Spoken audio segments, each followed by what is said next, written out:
In this video, we're going to look at coins from the Triumviral period. That's the period from 43 onwards, when Mark Antony, Lepidus and Octavian were trying to restore the Roman state. This first coin was minted by Antony in 43 BC, the year following Caesar's assassination. On the obverse of the coin, we have the head of Mark Antony. It's quite hard to see in this coin, but you might just be able to make out that he has a beard. The legend tells us that it is Mark Antony and that he is imperator. Behind his head is the letus, the augur's staff. Now this is relevant because Antony was an augur. On the reverse of the coin, we have the head of Caesar, wearing a laurel wreath with his distinctive long neck. The legend tells us that he is Caesar, dictator, and behind his head is the jug, the symbol of the pontiffs.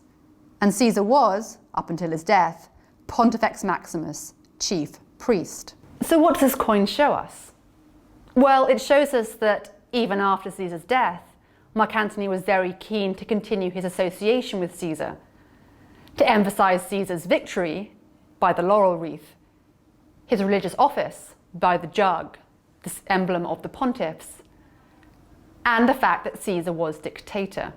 And this is important because after Caesar's assassination, Antony, as consul in 44, was trying to ensure that all the legislation and acts that Caesar had passed as dictator remained and were not washed away with Caesar's assassination. This next coin allows us some insight into the relations, or at least the promoted relations, between the triumvirs, between Mark Antony and Octavian. This coin comes from 39. On the obverse, we see the head of Octavian, again with a short beard, and the legend reads, Caesar imperator.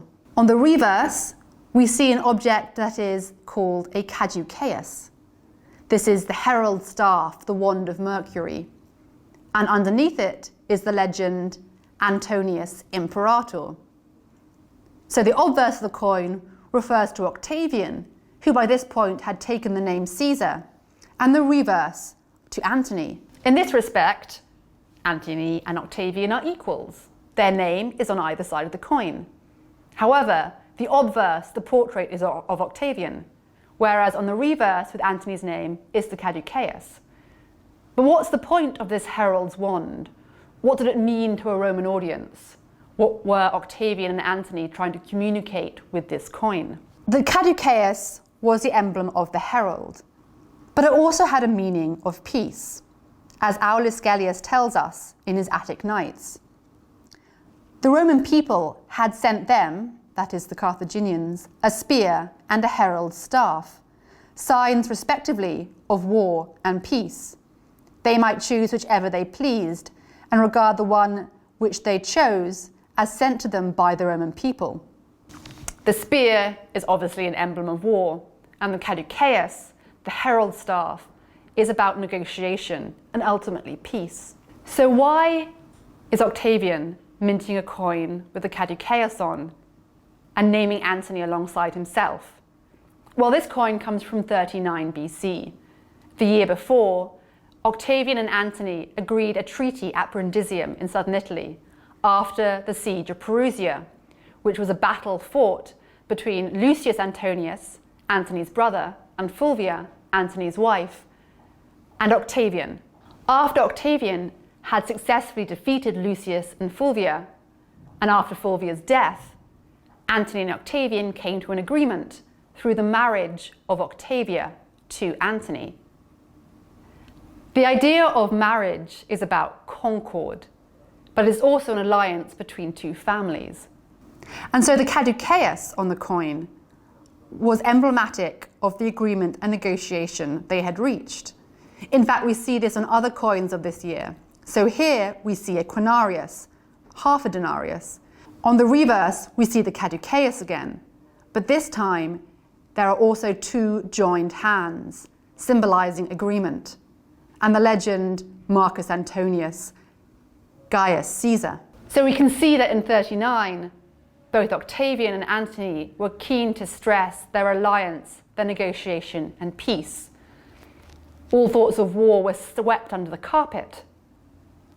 But perhaps this was only a message that they promoted through the coins. They were trying to hide the reality underneath. This final coin was minted by Octavian in 38 BC. So he's still Triumvir, he's still technically an ally of Antony.